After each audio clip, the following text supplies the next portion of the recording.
being a amazing cancer doctor and then suddenly being the cancer patient was tough. My card says, Gail Orcutt, radon-induced lung cancer survivor / warrior. That's what I am. How did I miss this? How did I miss something that's so important, that affects even my own family? Do you know about radon?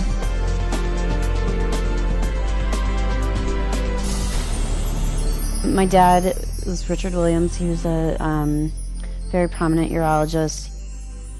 He was a very smart man. He was very well educated. He was top of his field, and still radon came in and took him away from us. He'd worked so hard his whole life as a physician to be with his patients, and he was just getting to the part where he could relax and be with his family, and we missed that. Mom and I were looking through all the lung cancer causes and trying to understand why my dad would get lung cancer. And we saw radon, and I think that moment we kind of went, well, what's radon? And tried to figure out more about that. And that's when we discovered that there was a very inexpensive, easy test we could purchase to find out more about the levels in our home. We went to a local hardware store and picked up a home radon kit and put it in the basement to get the results. That was when we found out that we had very high levels in my parents' home. It was registering at about 18. So we knew we were in a danger zone, and the email was very clear that we needed to have some more testing done. So we contacted a radon professional in the Iowa area and had them come, and they placed machines around the house for, I think it was about 5 days. And when those levels came back, the basement was a 16, the main floor was an 8, and my parents' bedroom upstairs was 9.5. This house is 25 years old. It is very well maintained. My parents have put time and money into making sure it's the best that it can be for them to enjoy. And there's no reason that this house should have it any more than any others. I think when you think there's something wrong with your house, you think it's an old, decaying, yucky basement. Well, their basement isn't an old, decaying, yucky basement. It's well maintained. If your house is beautiful, if your house is not beautiful, there's nothing that radon knows. It is just a gas from the ground, and it can be anywhere. It just needed a simple venting procedure to get the radon out.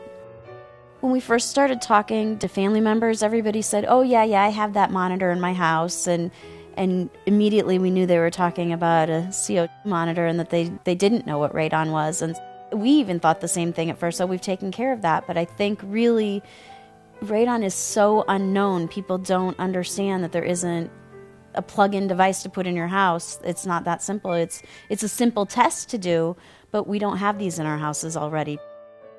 I think if I could have one message for my dad, it would be to go get the test. It costs less than going to Starbucks and getting 2 drinks for 2 people, to go and get a test and put it in your basement or your lower level and find out if you have radon in your house.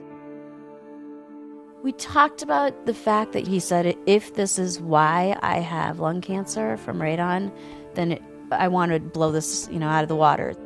I don't think he had enough time to be able to take the message as far as he would like to. I think it progressed so quickly that he wasn't able to do that. His biggest legacy in his death through lung cancer would be to make sure that people are getting their homes tested. I would love if the medical profession could help everybody with this. I know when I go to my pediatrician's office with my children, there's tons of signs on the door about carbon monoxide or poison control or so many different things that I need to follow up on. I've never seen anything about radon.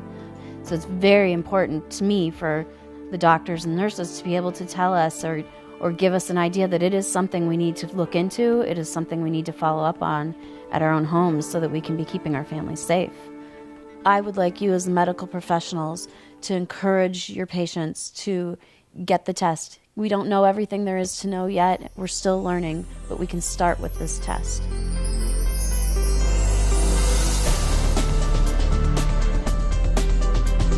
It's odorless, tasteless, and colorless. There are no sensory reminders to alert us to its presence. Radon is a radioactive gas, a silent killer, which is seeping into homes and workplaces across this nation. Radon gas is a radioactive decay product of radium.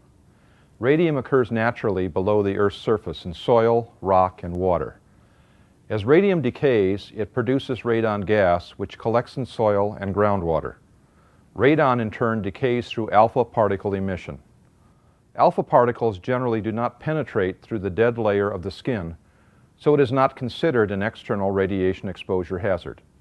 However, radon decays into a series of solid radioactive decay products that can remain unattached in the air or attached to existing aerosols or other airborne particles. Depending on the size of the particles, the decay products, and the attachment rate, the particles can be inhaled and deposited in the lung on the respiratory epithelium.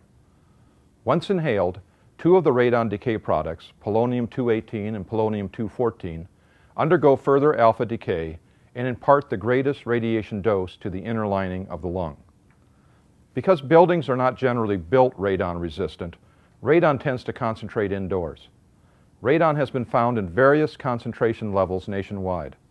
It generally enters at the lowest level of the building and can move into other areas, especially when the building is heated or cooled using forced air. All buildings can potentially have elevated concentrations of radon, even new constructions. Radon enters buildings through cracks in foundation walls and floors, as well as spaces around conduits and pipes. Even use of groundwater can contribute to indoor radon levels. The National Research Council's Committee on the Biological Effects of Ionizing Radiation at the National Academy of Science has documented the positive dose-response findings of lung cancer risk based on 11 large-scale studies of radon-exposed underground miners. Their findings indicated that radon is a potent occupational carcinogen and concluded that new cases of lung cancer are greatly increased by radon exposure to the general population. The EPA estimates that radon is responsible for over 21,000 lung cancer deaths each year in the United States. Direct evidence from combined or pooled residential radon studies performed in North America, China, and Europe supports the EPA's mortality estimates. It is an underappreciated fact that radon exposure is the second leading cause of lung cancer and the leading cause of lung cancer in individuals who have never smoked. Most radon-induced lung cancers occur from protracted exposure to low and medium radon concentrations. In the United States, radon is the leading environmental cause of cancer mortality and the seventh leading cause of cancer mortality overall. As physicians and healthcare providers, we should all become proactive in the fight against radon and the efforts to get the word out. We must join the front lines of this battle to reduce cancer. Our best defense against radon-related lung cancer is to raise public awareness and knowledge. Educating patients about the risks and promoting the use of radon test kits is something everyone can do and should do. Let me introduce you to Dr. Vermillion and his efforts. 35 years ago when I did my medical training, I have no recollection of anyone ever mentioning radon exposure. After I got out of medical school, occasionally I would see a journal article referencing radon exposure, but I never really read anything seriously about it. And I didn't know that it was necessarily a scientific fact. I felt it was like global warming. Some people believed in it and some people didn't. And I really believed there was such a thing as radon gas, but I didn't know the implications of it specifically. I do remember Gail coming in and having some issues with breathing. I think she told me that she was having some shortness of breath, but it wasn't anything major. And I listened to her lungs, and one side was clear and one side she was wheezing. I asked her to cough and clear her lungs, and that did not clear up the wheezing. And we did a breathing treatment. That did not clear up the wheezing. So we did a chest x-ray, and that's where the story really began. Gail opened the door for me on radon exposure. She piqued my interest, got me started letting people know about radon exposure. The first thing I did was ask her where I could get a kit. She showed me where I could get a kit, and I found out my levels were pretty significant. 9 in the computer room downstairs. I wish I would have known that I had radon exposure in our house sooner. I've spent a lot of time down in that basement, and I've been exposed to radon gas. It increases my risk personally of having lung cancer. My priority is to let my patient population know about radon exposure. The story that I tell my patients when I hand them a brochure, I say I tested my home, it was high, we now have mitigation in place.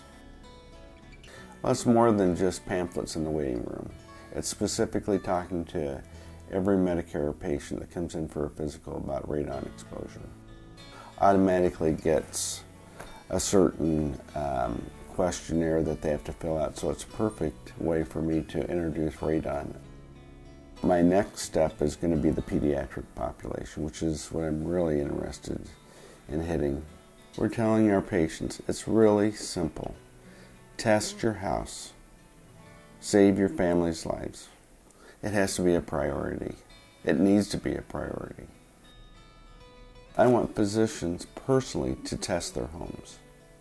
We can really have an influence if we can get people to test. As physicians, we can model the behavior that we'd like our patients to follow. If we don't test our homes, they're not going to test their homes. They're not going to take it seriously if we don't take it seriously. Having your home tested for radon is like wearing a seatbelt. It is protecting not only you, but your family.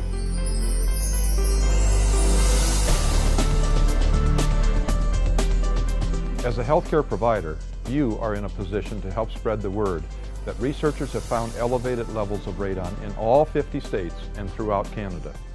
It is estimated that high levels of radon can be found in as many as 1 in 15 homes across our nation. And people won't know if they have significant or actionable levels of radon where they live or work unless they test. Test kits are simple to use, inexpensive, and widely available.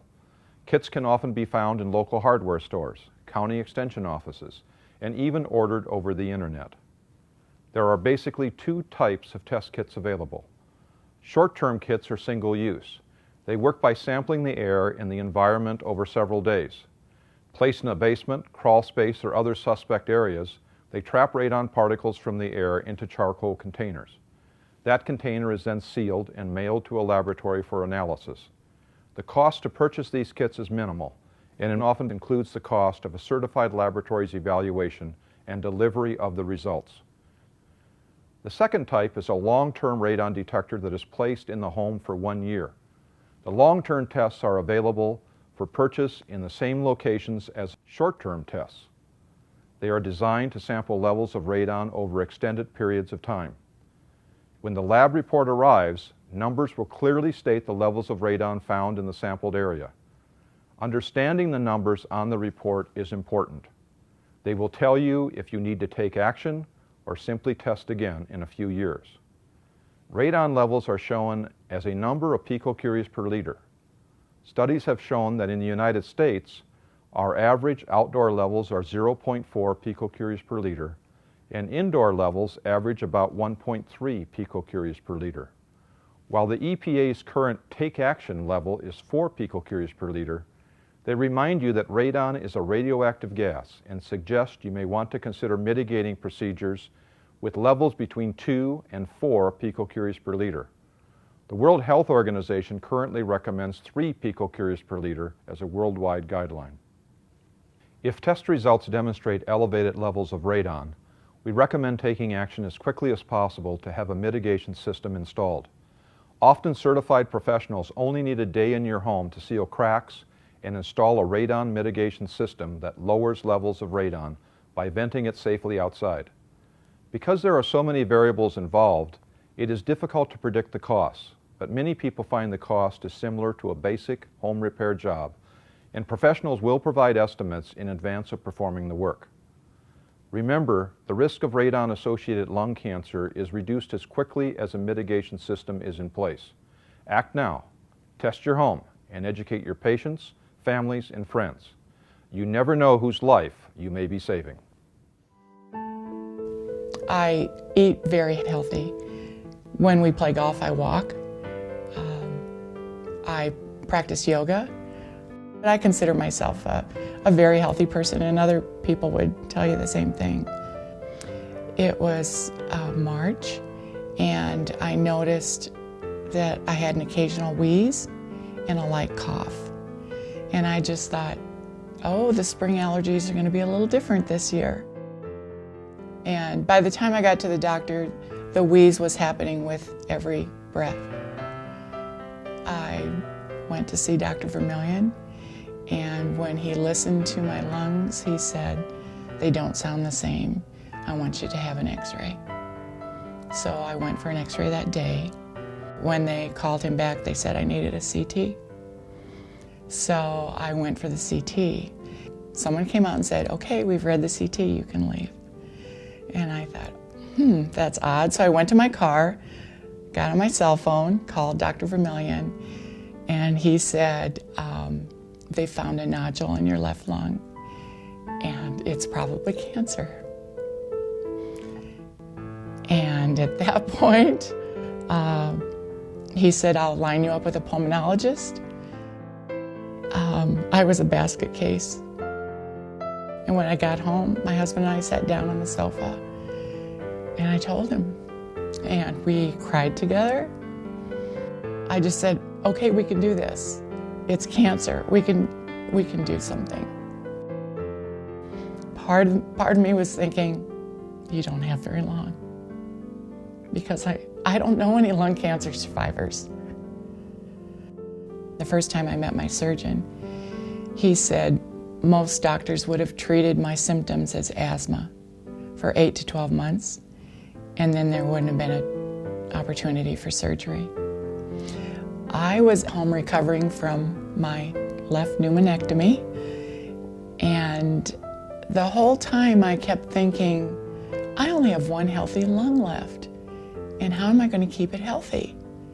I don't know why this happened, because every doctor that knew of my case, and there were 6, could only suggest secondhand smoke, and I just haven't been around any smoke. And it was 2 or 3 weeks into my recovery, we get a publication, and there was a short article titled Non-Smokers and Lung Cancer. And it was all about radon. And when my husband got home, I said, "We need to test our house. This cancer could have come from radon." And the rest is history. We tested, and our radon level wasn't extremely high. It was 6.9, but we've lived in the house 18 years, and our family room's in the lowest level, our computer room's in the lowest level. I think it was about a month after our house was fixed, I was due for a physical, and that's when I told Dr. Vermillion that we had decided that my lung cancer was radon-induced, and he was very interested in that. In fact, he went home and tested his home, and he came up with the same numbers we did. And when he told me that, he was pretty much beside himself. I remember him putting his face in his hands. He was sitting next to me out in his waiting room, and he just said, "Why don't physicians know about this?" And I said, "Don't beat yourself up. 5 other physicians didn't know about it either."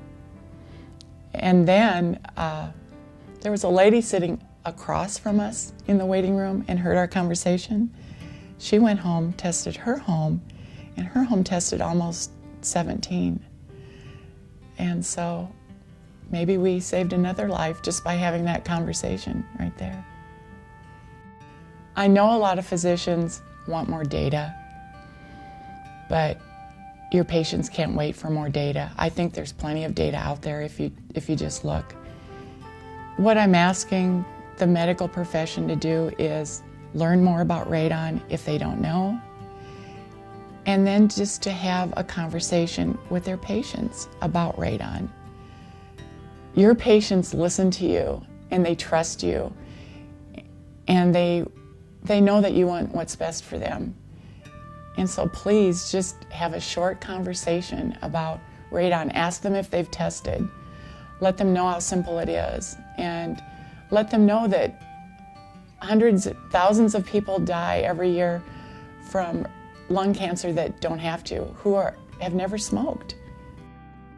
Every physician wants to know what your cholesterol level is, what your blood pressure is, how much you smoke, how much caffeine you ingest, but they don't ask about radon. And radon is serious. And I don't want them to stop. I don't want them to stop asking all those other questions, but they also need to ask their patients about radon. There's no code to put on a form. There's nothing that has to go through the insurance company. It's a simple test. To me, it's like dropping a pebble in a pond, and you have no idea how far those ripples will go and how many lives you could save. I've tested my home in the past and found the radon levels were normal. I retested a couple years ago and found they had risen to 6 picocuries per liter. I immediately contacted a certified professional and had them install a radon mitigation system. Overnight, the radon levels went from 6 picocuries per liter to 0.6 picocuries per liter. My family and I now breathe easier.